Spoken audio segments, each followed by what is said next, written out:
Now at 6:30, questions surrounding a Northeast Side home as IMPD investigates the city's latest homicide. We're looking into the details of the shooting as yet another neighborhood searches for answers. And these are some rough numbers to look at. The cold just keeps on surging south. How cold is it going to get tonight? We'll talk about it. It's National Championship Eve down here in Atlanta, and we're bringing all the fun to you. Live from Indy, you're watching 13 News. A lot warmer in Atlanta, isn't it? My goodness, Matt. So we start tonight with a weather impact alert. We're talking dangerous cold that's now really settling into central Indiana. Probably felt it if you went outside at all today. And this is going to last for several days. Yeah. Really, the warmest air was this morning. It was. Yeah. It's been steadily dropping all day. You feel it. The winds have gotten worse, too. You and I were just looking at some of these numbers. Oh, gosh. Yeah.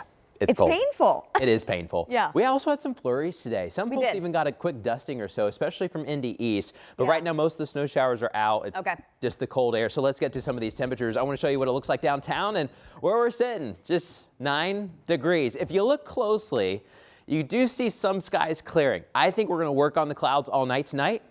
By tomorrow morning, I think we're going to have a lot of sun. And you're going to want as much sun as you can get because it's going to be bone-chilling cold in the morning. Temperatures are likely to be below zero across most of central Indiana. And then wind chills, I mean, they're down to -15 and -20. Right now it's 9. We've got that northwest wind, though. I think the northwest wind's going to pick up, though, a little bit more into the afternoon. Just compared to yesterday at this time, it is 22 degrees colder in Indianapolis. You feel that difference. Temperature-wise, we're at 9 in Indy, 15 in Richmond. Notice how the farther east you go, it is a little bit warmer. The cold air is surging from the north and west, so it's just taking some time. Down to 10 in Bloomington, down to 8 there for Purdue. But this is what it feels like. It feels like it's below freezing everywhere, and except for Richmond, it feels like it's below zero all across central Indiana. It feels like it's -10 in Greencastle, -11 reporting right now in Kokomo, and it's just going to get colder throughout the night. Do have a couple flurries flying around at this time, but they're slowly pushing off towards the east. Coming up, we're going to let you know when we think the snow chances are out, possibly when our next snow chance will be, and then, Jenny, how long-lasting this cold air is also going to be. Yeah, all of us wanting to know that. All right, Matt, we'll check in. Thanks. As that extreme cold starts to hit, the city of Indianapolis is making sure that people in need have a place to go. Washington Park Family Center will serve as an overnight warming center starting in just a few hours. It'll be open tonight at 8 and then all the way through Wednesday at 8 p.m. That facility located at 3130 East 30th Street. Also, we want to make sure you have our WTHR weather app. It's very helpful, gives you access to our interactive radar and our weather blog, and it's all right on your phone. It is a free download in your phone's app store.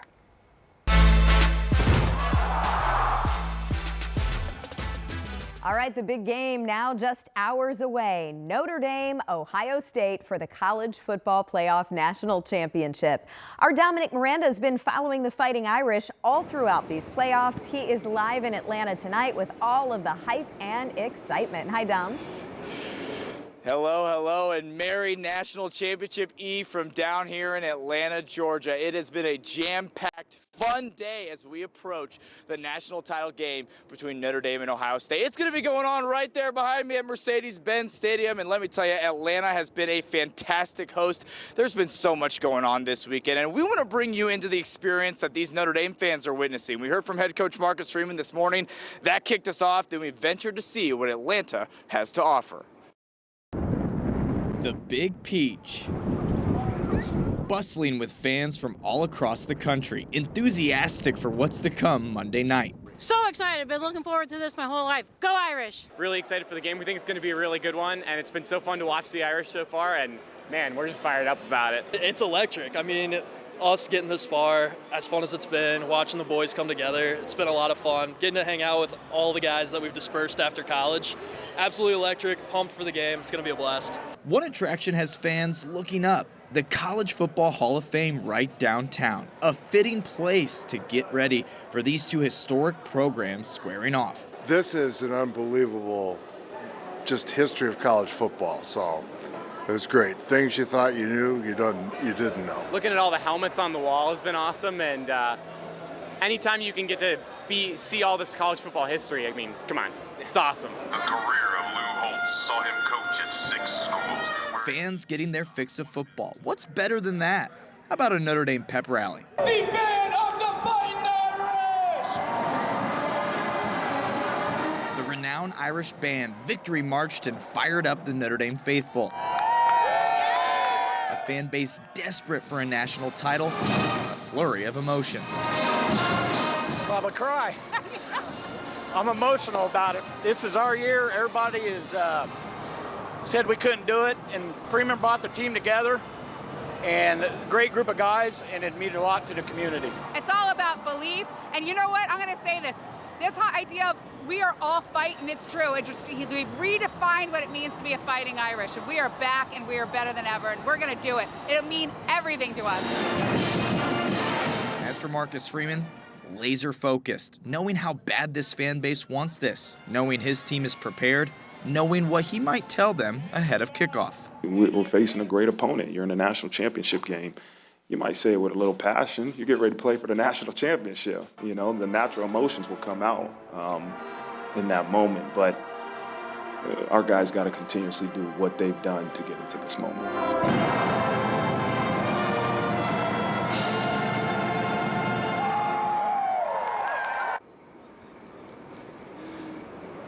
That's where it's all going down, and you can feel how badly this fan base wants this national title. Haven't won it since 1988, and they can taste it. Don't worry, there's much more coming to you from the heart of Georgia at 11 as we continue to bring this atmosphere to you ahead of this highly anticipated national title game. All sorts of fun, Jenny.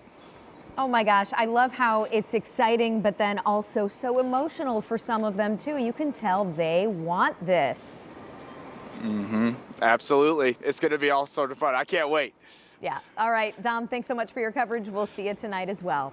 Want to remind you also, over on WTHR Plus, you can catch all of Dom's travels throughout the college football playoff, including an in-depth preview of Monday night's national title game. You can download our free streaming app right now on Fire Stick, Roku, and Apple TV.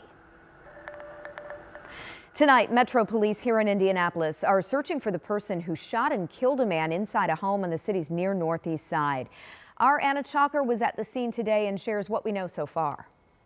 Caution tape still in the front yard of this home on Holloway Avenue, where police say they responded to twice overnight, one of the times finding a man dead inside.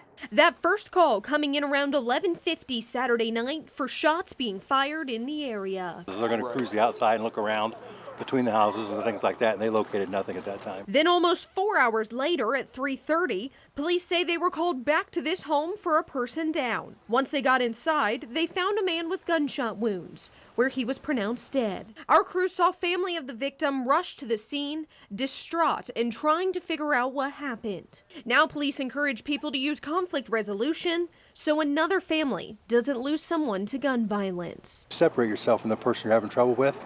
That will let you not have a chance to take actions that you're going to regret later. Police are still searching for a suspect, and they urge anyone with information to reach out to them. You can call them anonymously at Crime Stoppers at 317-262-TIPS. In Indianapolis, Anna Chalker, 13 News. Tonight, we are also working to learn more about that house fire on the south side that injured 2 firefighters. So take a look here. This was the scene on Southern Springs Drive near Stop 11 and Arlington yesterday. Both firefighters got hurt when the kitchen ceiling fell in on them. One was taken to a local hospital with moderate injuries. The other was checked out and released at the scene. Thankfully, nobody seriously injured in this fire. All the occupants got out safely, 3 adults, a child and a dog. They got out safely. The house was pretty heavily damaged by fire. IFD also says multiple propane tanks exploded in the home.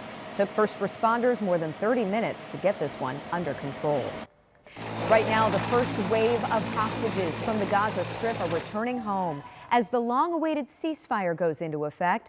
We're hearing from family members finally hugging their loved ones after more than a year apart. Matt? Hey, Jenny, cold air just keeps on rushing in. We're going to get colder by the hour tonight. And then tomorrow morning, I think we'll have some of our coldest temperatures of the week. We're back in 3.